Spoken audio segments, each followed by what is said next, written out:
Здравствуйте, уважаемые зрители! Представляем анонс четверговой толстушки Якутии. Итак, что вас ждет на страницах нашей газеты 17 марта?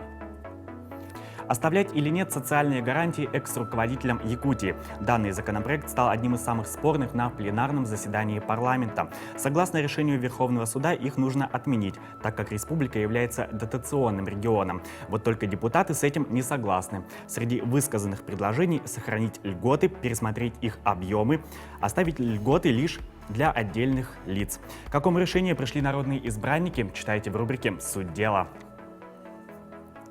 Материал о роженице из Сунтарского района, умершей в медцентре более года назад, вызвал широкий общественный резонанс. Недавно получены результаты экспертизы. Подтвердили ли они вину медиков, читайте в рубрике «Законный интерес».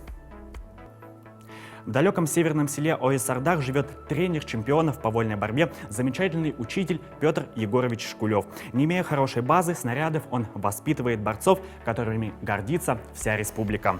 Репортаж с тренировки первого тренера известных спортсменов читайте в газете «Якутия». Помимо этого, в «Толстушке» будет много интересных материалов на самые разные темы, от политических до житейских. Все о главном, главное обо всем. Читайте газету «Якутия».